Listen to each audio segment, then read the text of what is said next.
Remember when this country used to believe in whistleblowers? If you blew the whistle, you got book deals, you got 60-minute interviews, free dinners for life.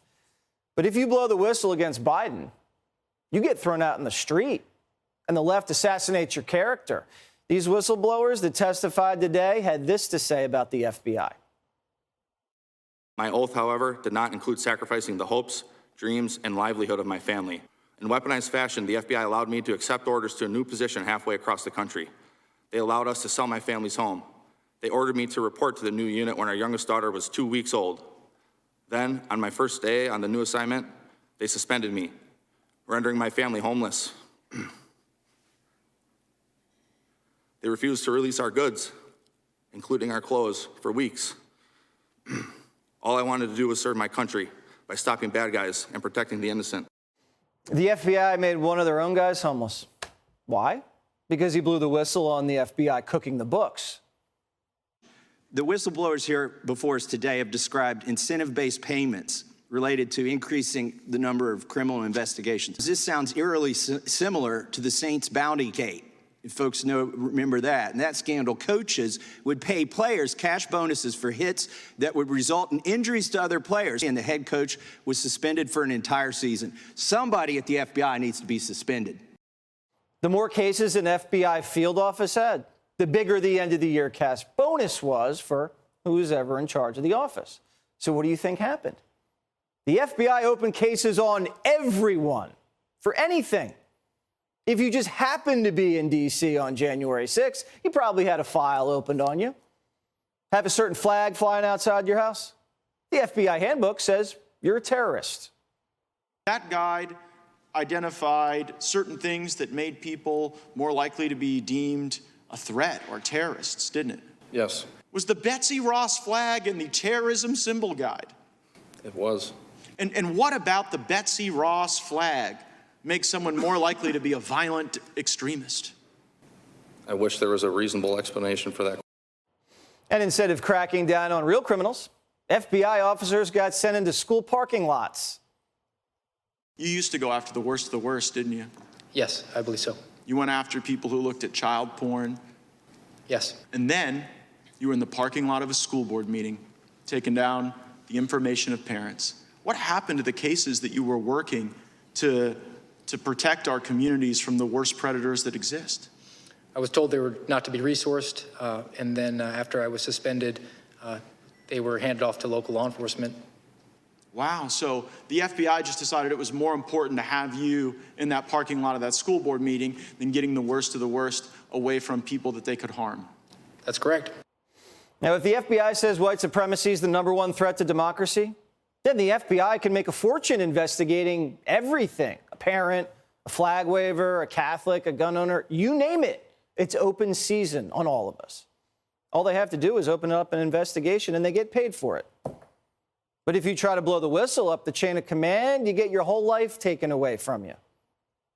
If one of your really good friends, your former colleagues, came to you and said, I have this thing that is being covered up, and I think the American people need to know about it, what advice would you give them? I would advise them not to do it. The FBI will crush you.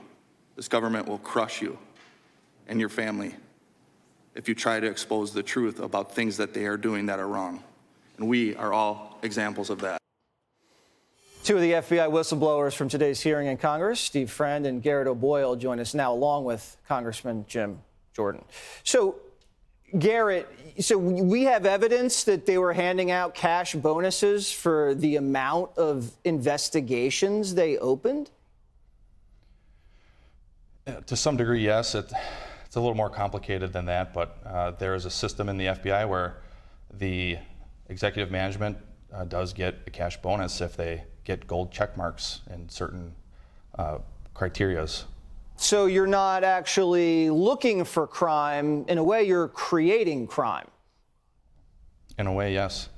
And do you believe that by designating white supremacy as the top terrorist domestic threat in the country, it kind of allowed the Bureau to, I don't know, open up investigations on pretty much everything and everybody? It certainly helped. And how do you feel, and how does your family feel after you guys have gone through all of this? we're just trying to do the right thing for this nation. And if that means even becoming homeless at the hands of the FBI, then we're willing to do that. We're willing to sacrifice that. Do you think the FBI can be salvaged, saved? What?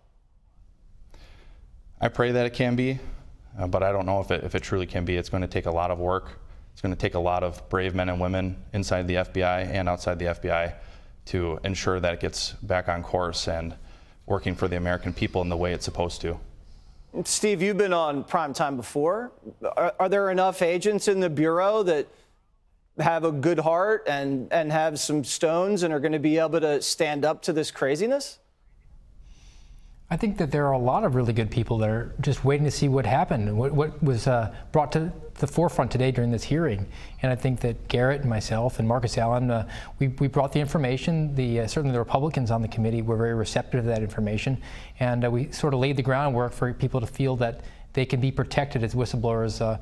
Those were the protections that we didn't receive, but now that the Republicans in the House are on alert for that, then they could maybe feel that they have those protections and they can bring that information forward to this select committee, and we can get to the business of correcting the Bureau.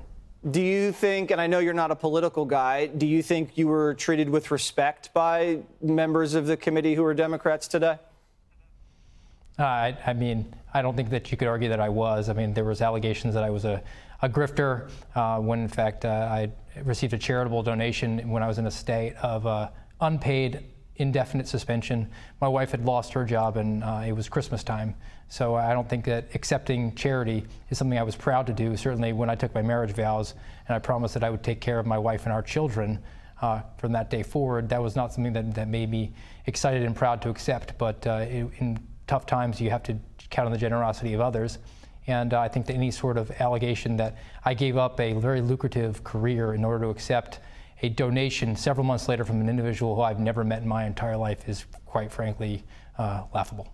Congressman, the FBI is playing hardball, and now they're firing whistleblowers, essentially making them homeless. The Democrats are assassinating their character. The media is not even covering this. Do you think the FBI is going to get away with this? Are you ever even going to have another whistleblower from the Bureau? I think so, because of these brave guys. I mean, Jesse, we now know that government agencies have been turned on the American people because of folks like Mr. O'Boyle, Mr. Friend, and others just like them. We know that parents attending school board meetings have been targeted. We know that pro-lifers praying at clinics have been targeted. We know that Catholics simply going to church, going to mass have been targeted because of brave people like this. I do think more will come forward, and that will help us as we get to the appropriations process, which is where we really have the leverage, where we can say, look, you're going to do things like this. You're going to attack good men who've served our country like these guys. Then we have to look at the appropriations process and say certain money can't be spent certain ways. You may not be getting as much money. That's the only real leverage we have in the end as a legislative body, because we can't indict anyone. We can't prosecute anyone. Yeah, and you need the Senate and the White House to get that done. Steve, Garrett, you guys are incredibly brave. You're patriots, and I just want to thank you for all of the service that you've provided to this great nation over these many, many, many, many years. And my best goes to you and your family during this tough time. Thank you, Jesse. Thanks. Hey, Sean Hannity here. Hey, click here to subscribe to Fox News YouTube page and catch our hottest interviews and most compelling analysis. You will not get it anywhere else.